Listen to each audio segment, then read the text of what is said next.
His leg is still not healed, but the regime in Islamabad wants him to do day-to-day hearings in 74 different cases. I mean, if that is not political persecution, then what is? That's all I would say on this. Would you not, let me go to Sadiqul Farooq Sahab. Sadiqul Farooq Sahab, would that not, I mean, why should there be a different standard for the former Prime Minister? You know, of course, he should be, if he's to be treated like, and you know, like you mentioned, Riyasat-e-Medina, and of course, the standard of justice being uniform for all. You know, but then there seems to be a quest for being treated differently that seems to surround all the political movement of the PTI. As I have already said, that he believes in different standards, a standard for his person and a different standard for others. And I don't know why. He has never fulfilled his own claim as regards observing constitution and law. He, time and again, I think hundreds times said the establishment should shun neutrality and support me. Isn't it against the constitution? Isn't it an invitation to the establishment to violate the constitution? And if you ask now, my younger brother Abdullah, he will go to another pole. He will not answer this question as he has not answered the question asked by Kundi Saab. He has leveled different allegations. I think the PTI people, brothers and sisters, should answer questions honestly, rather evading questions. Similarly, I will also say that he said something about Nawaz Sharif. I will request him to go through the judgment passed or given by the Lahore High Court on his release and the certificate, the guarantee given by the Prime Minister Shehbaz Sharif about bringing Nawaz Sharif back. He said categorically in writing that when his physicians will allow Nawaz Sharif, I will bring him back. But they don't go to that judgment. They create an answer and allegation on their own. Will they be successful in convincing the people against facts? Facts are facts. Those facts cannot be denied by your such attitude or by your such answers, evading the questions. Now, another very important thing, I will also refer to the. Let me come back to you. No, just 1 minute. One second. Let me answer this. Faisal Kareem Kundi, Kundi's response to flood affectees and the statement made by Bilawal Bhutto Zardari Sahib in a public meeting. I think he is one of the most important members of the cabinet. If they raise this issue with Prime Minister Shehbaz Sharif during his visit to Karachi, they can also raise once again in the meeting of federal cabinet. I think since they are very important part of the government, they should not raise this issue at public level. This is, I think, this can damage in many ways. Kundi Sahab, Imran Khan Sahab is saying that he is now willing to talk to, you know, of course he wants to talk to the Chief of Army Staff also, but he's also willing to talk to other parties. This is the latest, you know. Of course, political instability is largely relevant to economic stability. We are in a very precarious situation economically. There's no denying that. Would you be willing to talk to the, as a party, would the PDM, would the PPP be willing to talk to the former Prime Minister? We saw what happened with the APC, of course, they didn't attend. I'm not sure yet that he is going to talk to the political parties also. Okay. He is always willing to talk to the army chief. And why is he dragging establishment and army chief in politics? Politics is between the politicians, not between. We can that's fact that the role of establishment previously in Pakistan politics was there. But I think if he wants to talk to politician, there is a way to talk to politician. We have asked him a couple of times, but he refused to talk to political parties on the economy, on law and order situation, on everything. Now, my friend was saying that what is stance of Pakistan People's Party regarding election license. I have cleared it in the last question that Pakistan People's Party stance regarding election is whatever constitution says, we will follow that. But thing is, we are not running from elections. PTI resigned from the National Assembly. They were agitating that accept our resignation. Their delegation came to Speaker National Assembly, accept our resignations. When they were not coming back to the National Assembly, so the Speaker National Assembly decided to approve their resignation. And when he started approving, then they start shouting, no, don't approve our resignation, we want to come back to the parliament. This is not like playing musical chair or something like this. Then they went to for the elections, and then they went to High Court for different High Courts, Punjab, KP, Sindh, Balochistan, and Islamabad to that there should be no election and our resignation should not be accepted. Thing is that there was elected local government system in Punjab. When they came in government 4 years back, they dissolved that local government system. And till they were in the government, they didn't hold election of Punjab local government system. Why? They were afraid that because earlier there were opposition parties who has won the elections of local government, and they were again afraid that if we are going to hold this election of local government, again opposition party is going to come. And 4 years now, who are telling us, who are guiding us, who are just saying that there should be elections? Yes, we will go for elections. But thing is, will you answer why didn't you held this 4 years local government system elections? Why were you afraid of that? We are not afraid. Winning and losing is the part of the game. The people who vote, the people will vote for the political parties, whoever they vote. But other question for him is, if Punjab and KP election is held in whatever April or May, will you accept that result or not? Or will you again go for dharna if you lose the election? Ji Abdullah. Is that Khan Saab in his speech yesterday was very magnanimous. Just to clarify, there is, of course, you know, there is the former Prime Minister is believing that he is extremely popular. Whether he's extremely popular, of course, will be proven through his votes. If those votes do not solidify his belief, will you then still accept the results? This is what Kundi Saab is essentially saying. Mark, the thing is, if you were to go by with all the recent bypolls that have happened since the 10th of April last year when the PDM regime was launched into power in Pakistan, all of them, or 99% of them have gone in PTI's favor. I mean, look at the Mohsen Laghari's election in Rajanpur last week, where the PTI votes were more than the total of the PDM votes and the other parties put together. So the elephant in the living room is to accept the logic that PTI is the most powerful and popular political force in Pakistan right now. And there's no denying that. That is the sole reason why the PDM is running away from elections. Every Pakistani knows that. You can go to the fruit vendors. And by that logic, your own logic, based on a few bypolls, if that doesn't correspond, if the results don't correspond with what you believe are likely results, you will not accept them. MAHRUKH, I ask you rhetorically, why else is the PDM running away from elections? Is there any explanation? We've seen a battery of PDM ministers come on TV to say, look, we can even hold elections in 2025 if we have to, because the current situation does not allow it. I mean, this is unconstitutional talk. The PTI has had to go to the Supreme Court to try to force the institutions in this country to give a date, and still we see ministers in the PDM government to say, look, we don't accept this is a minority judgment, this is this is that. But I won't say any further on that. The thing I will say is that Khan Saab in his speech yesterday was very magnanimous.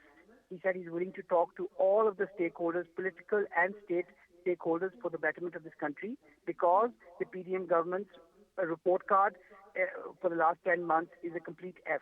They have failed. They have failed in the economy. They have failed Now the in the law former and order Prime Minister situation. is willing to talk to them. So if there's an APC, the PTI will, I believe, take part in it. Will they accept the result of if the election is held? Will They're saying that they will accept if they are if they going win, to be the most popular. if they party. win. That seems to be the answer Abdullah is saying.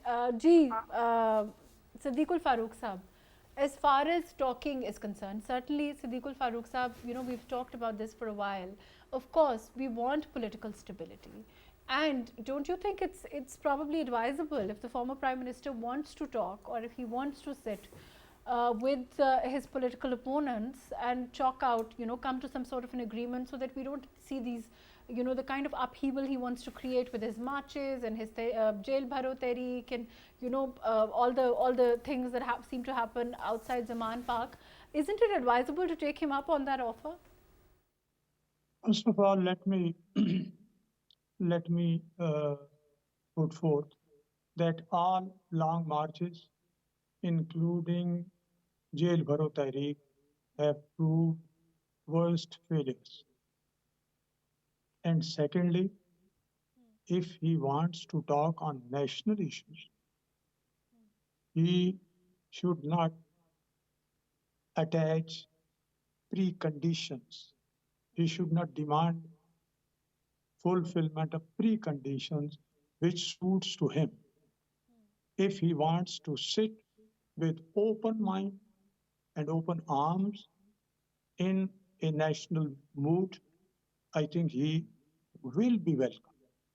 But he should not demand that he should not be tried, because he has confessed his crimes voluntarily in the public, whether it is Tosha Khana, whether it is use of helicopter, misuse of helicopter, whether it is foreign funding or prohibited funding, because his lawyer has accepted in election commission that they have this much amount, they received this much amount from ABC countries, and then during investigation, another 13 hidden bank accounts have been proved.